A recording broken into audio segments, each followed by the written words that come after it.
அரசியலில் நாகரிகமான வார்த்தைகளை பயன்படுத்த வேண்டும் என்று தெரியாதவராக ஈஆர் ஈஸ்வரன் அவர்கள் இருக்கிறார். திமுக கூட்டணியே ஒன்று கிடையாது என்று சொல்ல நீ யார் என்று மார்க்சிஸ்ட் கட்சியின் மாநில செயலாளரை ஒருமையில் பேசியிருக்கிறார். நாம் என்ன சொல்றோம்னா, மரியாதையான வார்த்தைகளை பேச ஈஆர் ஈஸ்வரன் அவர்களுக்கு தெரியாதா?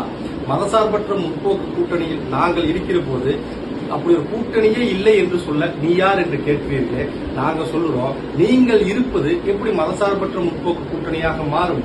கொங்குநாடு மக்கள் தேசிய கட்சி மட்டும் இருந்தால் அது சாதி கட்சி, அது சாதி கூட்டணி. எனவே நீங்கள் இருப்பதை ஒரு ஜனநாயக முற்போக்கு கூட்டணி என்று சொல்ல முடியாது. நாங்க கேட்கிறோம், இதை சொல்ல நீங்கள் யார்? உங்கள் கட்சிக்கு என்று தனித்த கொள்கைகள் இருக்கிறதா? சாதி கட்சியை தாண்டி உங்களுக்கு வேற என்ன இருக்குது சொல்லுங்க பார்ப்போம். பிஜேபியோட சின்னத்துல தாமரையில போட்டிட்டு இருக்கீங்க, சிலிண்டர் சின்னத்துல போட்டிட்டு இருக்கீங்க, இன்னைக்கு திமுகவோட சின்னத்துல போட்டி போட்டு ஜெயிக்கிறீங்க. உங்களுக்கு என்று தனி சின்னம் கிடையாது. நீங்க சட்டமன்றத்துக்குள் திமுக தான், கொங்குநாடு மக்கள் தேசிய கட்சி கிடையாது. நீ யார் என்று பே. சண்முகம் அவர்களை கேட்கிறீர்கள். நான் சொல்லவா, மார்க்சிஸ்ட் கட்சியினுடைய மாநில செயலாளர், மலைவாழ் மக்கள் சங்கத்தினுடைய மாநில தலைவராக இருந்திருக்கிறார், விவசாய சங்கத்தினுடைய தலைவராக இருந்திருக்கிறார்.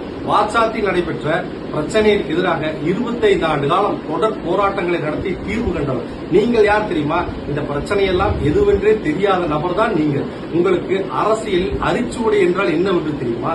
மக்கள் போராட்டம் என்றால் என்னவென்று தெரியுமா? தயவு செய்து நல்ல வார்த்தைகளை கருத்துக்கு கருத்தாக பேச வேண்டும் என்று கேட்கிறோம்.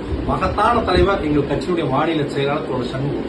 பே. சண்முகம் என்ற வார்த்தையில் பே என்ற வார்த்தையை கூட சொல்ல தகுதியற்ற நபர் யார் என்று கேட்டால் ஈஆர் ஈஸ்வரன் நீங்கள் தான். ஏனென்று சொன்னால், எந்தவித மக்கள் பிரச்சனையிலும் ஈடுபடாமல், எந்த போராட்டத்திலும் ஈடுபடாமல், தொடர் சாதி பிரச்சனை மட்டும் பேசிக் கொண்டிருக்கிற ஒரு கட்சி எங்கள் கட்சியை பற்றி பேசுவதற்கும் எங்கள் கட்சியின் தலைவரை பற்றி பேசுவதற்கும் எந்த தகுதியும் இல்லை. சொன்ன வார்த்தைகளை திரும்ப பெற வேண்டும், மன்னிப்பு கேட்க வேண்டும் என்று இந்த பதிவு மூலம் கேட்டுக்கொள்கிறோம். நன்றி.